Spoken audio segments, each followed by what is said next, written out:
శ్రీ గురుభ్యో నమః. శ్రీమాత్రే నమః.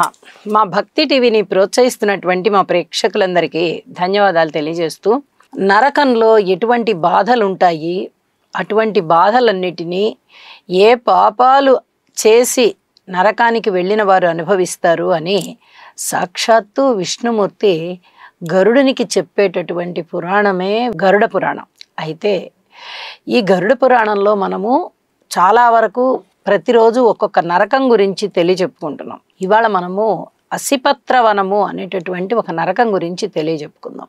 మంచి మార్గాన్ని వదిలి పాషాండ మతం స్వీకరించిన వారు ఈ పాషాండ మతాన్ని అనుసరిస్తారు కదా, అట్లా అనుసరించేవారు ఈ నరకంలోకి తోయబడతారు. ఈ రకమైనటువంటి బాధలు, ఈ పాషాండ పద్ధతులన్నిటినీ పాటిస్తూ మరణించినటువంటి వారు ఏ విధమైన బాధలు పడతారు అంటే, వాళ్ళు ఈ అసిపత్రవనం అనేటటువంటి నరకంలోకి తొయ్యబడి కొరడాలతో కొట్టించుకుంటారు. ఈ పాపుల్ని యమదూతలు కొరడాలతో కొడతారు, కర్రలతో బాదుతారు, అలాగే కత్తితో కోసేస్తారు. ఎక్కడికక్కడ మనము పెన్సిల్ చెక్కినట్టుగా చెక్కుతారట శరీరాన్ని అంతా.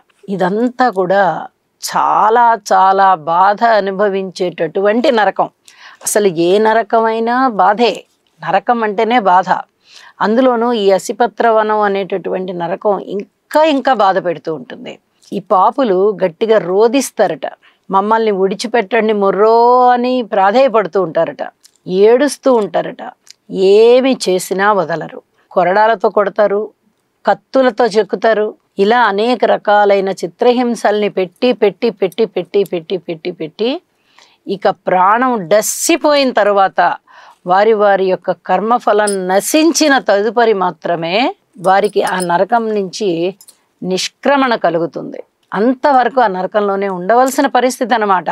ఇక వేరే వాళ్ళకి ఇక అంతరం అనేది లేదు.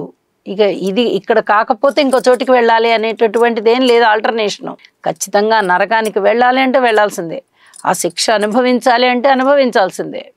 మనకి ఎంత అద్భుతమైనటువంటి పురాణం ఉందో చూడండి.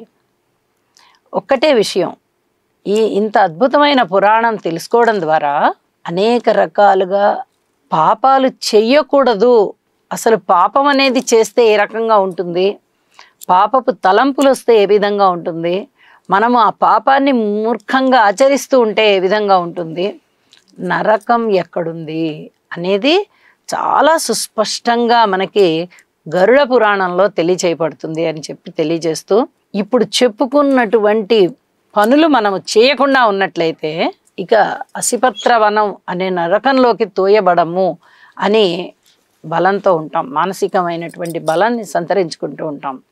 ఇది చెప్పదగినటువంటి సూచన అని చెప్పి తెలియజేస్తూ, ఎవరి మతములోనే వారు ఉండాలి, ఎవరి మార్గాలని వారు ఆచరించుకుంటూ వెళ్ళాలి. సన్మార్గంలో ఉండి దుర్మార్గంలోకి వెళ్ళిన వారికి, లేదా దుర్మార్గాన్ని ఎంచుకుని ఆ మార్గంలోనే నడుస్తా అనేవారికి ఈ నరకం అనేది ఎంత, వాళ్ళు తీసుకున్న నిర్ణయం ఎంత దరిద్రమైనదో, ఎంత దుర్భరమైన జీవితాన్ని అక్కడ అనుభవించాలో అనేది తెలియచేయబడుతూ ఉంటుంది. ఈ అసిపత్ర నరకం అనేది రంపపు కోతతో సరి సమానం అని చెప్పి తెలియజేస్తూ నమస్కారం.